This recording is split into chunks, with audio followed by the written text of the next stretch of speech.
¿Recuerdas el encanto, la capa y esa afiladísima seta grabada en todo, desde velas hasta corsés? Pero detrás de la magia de capa y espada de The Mask of Zorro, hubo una producción caótica y a menudo arriesgada.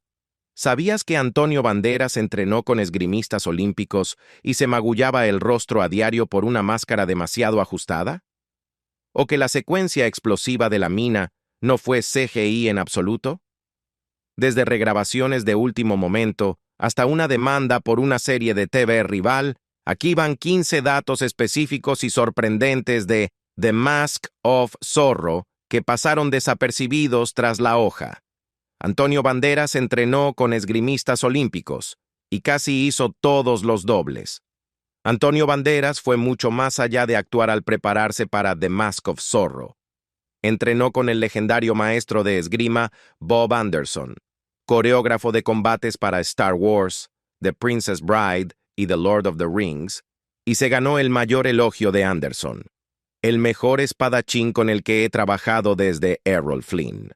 Banderas se comprometió a 4 meses de trabajo intensivo con el equipo olímpico español de esgrima, dominando el juego de pies, la forma y la precisión.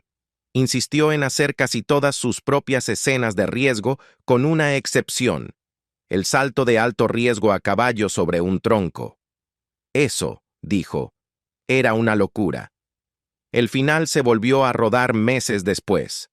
La película originalmente terminaba con una nota sombría. Don Diego de la Vega muere en brazos de su hija Elena, habiendo hecho las paces con su pasado y con el futuro de Alejandro. Pero las audiencias de prueba quedaron devastadas. Steven Spielberg y Martin Campbell decidieron rehacer las escenas finales 3 meses después de concluir el rodaje principal.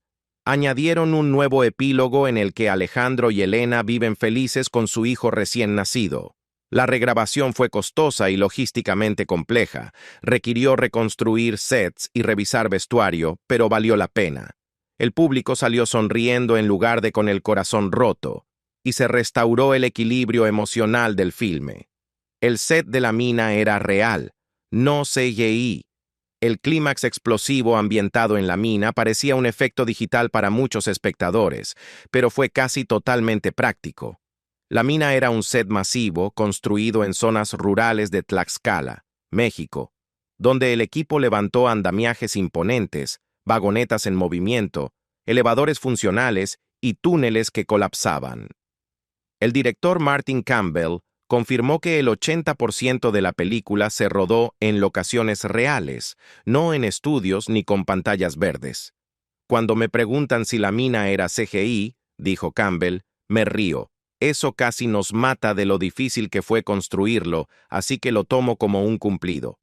Hubo una demanda por una serie de TV imitadora.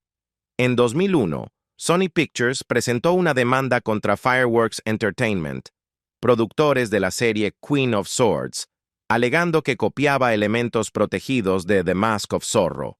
La serie presentaba a una vigilante enmascarada en la California colonial española que combatía la corrupción con espada e identidad secreta. Sony argumentó que se infringían sus derechos de propiedad. Sin embargo, el juez negó la medida cautelar al dictaminar que el personaje original de Zorro había pasado al dominio público en 1995. Fue una gran derrota legal para Sony y un mensaje claro de que el legado de Zorro ya no pertenecía a un solo estudio. Zorro inspiró a Batman. Las raíces de Batman se remontan directamente a Zorro. Bob Kane, co-creador de Batman, citó a menudo la doble identidad de Zorro, la justicia enmascarada y la guarida subterránea como inspiraciones clave del cruzado encapotado. Al igual que Bruce Wayne, Don Diego de la Vega interpretaba al rico y despreocupado caballero de día mientras libraba una guerra secreta contra el crimen de noche. En muchas versiones del origen de Batman, el joven Bruce queda traumatizado tras ver The Mark of Zorro la misma noche en que asesinan a sus padres. Zorro, en esencia, plantó la semilla que crecería hasta convertirse en el caballero oscuro de Gotham.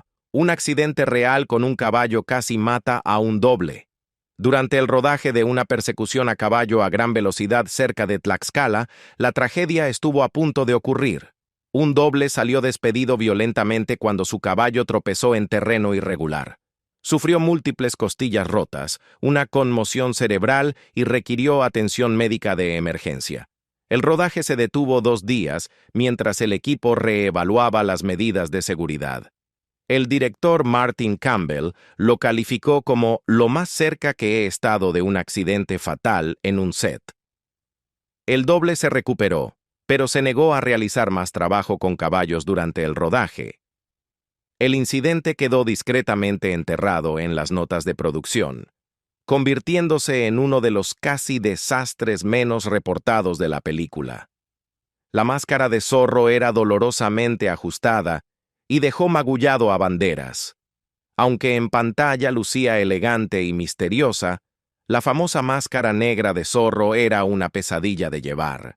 Antonio Banderas reveló que la máscara estaba hecha a medida para quedar ceñida a su rostro. Demasiado ceñida. Tras largas jornadas de filmación, le dejaba marcas rojas, hendiduras e incluso moretones en las mejillas y el puente de la nariz. Se veía genial, pero era brutal, recordó en una entrevista de Entertainment Weekly de 1999. Los maquillistas tenían que usar corrector pesado para ocultar el daño. Banderas se lo tomó con filosofía. Era el precio de la leyenda. La escena del grabado de la espada fue improvisada. El momento icónico en el que Zorro traza una Z sobre madera o tela no estaba detallado en el guión. Solo se describía como un gesto elegante. En el set, Antonio Banderas sintió que necesitaba más estilo y trabajó con el director Martin Campbell para coreografiar un movimiento distintivo en el acto. El exagerado giro de muñeca y el corte seguro se convirtieron en una de las imágenes más memorables de la película. Al estudio le gustó tanto que el floreado de la Z apareció en todos los trailers, pósters e incluso en el merchandising. Terminó siendo un símbolo definitorio del reinicio de 1998. La escena del fuego usó un incendio real y casi sale mal. El dramático incendio de la hacienda cerca del clímax se creó con fuego práctico, no con CGI. La producción construyó un set a escala real, con equipos de seguridad y bomberos en alerta. Antes de filmar, se probó un modelo a escala para medir la propagación de las llamas y los tiempos. Pero el día del rodaje, una ráfaga de viento inesperada empujó una cortina en llamas peligrosamente cerca de una grúa de cámara. Derritió parte de un sistema de lentes valorado en más de $100,000 y obligó al equipo a reaccionar de inmediato. No hubo heridos, pero el casi desastre forzó una revisión completa de seguridad. Martin Campbell estuvo a punto de ser despedido a mitad del rodaje. A pesar de haber revivido la franquicia de James Bond con GoldenEye, el director Martin Campbell enfrentó una presión enorme durante Zorro. Retrasos de producción, incluida su hospitalización por bronquitis, y sobrecostes de presupuesto, pusieron nerviosos a los ejecutivos de Sony. Según fuentes internas, se llegó a contactar discretamente a un director sustituto, pero Steven Spielberg, muy involucrado como productor ejecutivo, intervino y pidió al estudio que mantuviera el rumbo. Se dice que afirmó: «Es el único que entiende el tono». El respaldo funcionó. Campbell se quedó y entregó lo que muchos aún consideran la mejor adaptación de Zorro jamás realizada. Un actor fue despedido por filtrar fotos del set. La seguridad en el set de The Mask of Zorro era notoriamente estricta, pero un extra rompió el protocolo al tomar fotos no autorizadas de escenas clave e intentar venderlas a los tabloides. El actor fue identificado rápidamente mediante rastreo de marcas de agua y retirado de la producción de inmediato. Aunque el incidente no llegó a los titulares en su momento, se confirmó después en entrevistas tras bambalinas. El equipo de Spielberg mantenía una política estricta de 0 filtraciones, especialmente con una película bajo tanta observación. Fue una sanción rara en un equipo por lo demás muy unido. Hubo una escena eliminada que mostraba la infancia de Elena. Una secuencia de flashback, filmada pero finalmente descartada, mostraba a la joven Elena creciendo bajo el cuidado de don Rafael Montero, completamente ajena a su verdadera ascendencia. En la escena, una Elena de 7 años observa en secreto duelos de espada desde detrás de las rejas del patio de la hacienda. El momento estaba diseñado para anticipar sutilmente su posterior pasión y habilidad con la espada. Aunque estaba bellamente filmada, se eliminó en la edición por razones de ritmo. Catherine Zeta-Jones dijo más tarde que le encantaba el momento y que lamentó que no llegara al corte final. Se usó un libro raro para lograr precisión en el diseño de sets. La diseñadora de producción Cecilia Montiel y su equipo querían que la hacienda de Montero se sintiera históricamente auténtica. Para lograrlo, consiguieron un libro raro de arquitectura española del siglo XIX de la Biblioteca Nacional de España. El volumen incluía planos y bocetos detallados de haciendas coloniales y edificios gubernamentales de la época. Varios elementos del set, arcos, pisos de azulejo, la fuente del patio, se tomaron directamente de sus páginas. La precisión del filme impresionó a historiadores, y réplicas de los diseños fueron donadas posteriormente a un archivo cultural mexicano para preservar la artesanía empleada en la recreación. Hopkins y Banderas tenían un pacto de cero ego en el set.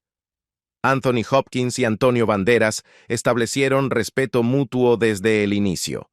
Según Banderas, Hopkins lo apartó antes de comenzar el rodaje y le dijo: «Olvidemos los egos, sirvamos a la historia». Ambos compartían escenas donde uno podía eclipsar fácilmente al otro, pero optaron por priorizar la química y el peso emocional. Hopkins solía elogiar la intensidad física de Banderas, mientras que Banderas acreditó a Hopkins por ayudarlo a desacelerar y escuchar más. Su dinámica en pantalla se sostuvo en ese acuerdo privado, creando una de las relaciones mentor-discípulo más creíbles del cine de aventuras moderno. La capa de zorro tenía pesos personalizados para cada acrobacia. El efecto dramático del vaivén de la capa no se dejó al azar. Los diseñadores de vestuario crearon 5 versiones distintas, cada una con pesos y rigideces de tela adaptadas a escenas específicas. Las versiones ligeras se usaron para correr o esgrimir, permitiendo que la capa ondeara detrás de Banderas. Las más pesadas se emplearon en escenas a caballo para evitar que la tela le cubriera el rostro o los ojos al animal. Una capa especializada llevaba pesos de plomo cosidos en el dobladillo para asegurar un aleteo lento y majestuoso en planos abiertos. Era ingeniería disfrazada de vestuario. La película provocó un auge en la inscripción a la esgrima. Cuando The Mask of Zorro se estrenó en 1998, no solo entretuvo al público, encendió un cambio cultural. Academias de esgrima en Estados Unidos, México, España e incluso el Reino Unido reportaron aumentos notables en la inscripción de niños y adolescentes que querían pelear como zorro. Algunos clubes duplicaron sus listas de espera en cuestión de meses, llamando a la ola fiebre zorro. Los entrenadores decían que los alumnos llegaban citando escenas e intentando imitar el juego de pies y los floreos de espada. Las organizaciones nacionales de esgrima atribuyeron más tarde a la película la modernización de la imagen del deporte, ayudándolo a sacudirse su reputación elitista y a atraer a un público más joven y diverso. Escuelas y universidades incluso citaron el filme para justificar nuevos programas de esgrima, considerándolo un punto de inflexión en el resurgimiento del deporte a finales de los 90 y comienzos de los 2000. Y ahí lo tienes, 15 datos que le quitan la máscara a una de las películas de aventuras más icónicas de los 90. Desde casi desastres de casting y regrabaciones hasta efectos prácticos y leyendas de la esgrima, The Mask of Zorro fue un verdadero trabajo de amor y de caos. Pero de algún modo, todo ese drama detrás de cámaras solo hizo que el resultado final fuera más inolvidable. ¿Cuál de estos datos te sorprendió más? ¿Ya sabías lo de la demanda o que Banderas hizo casi todas sus propias escenas de riesgo?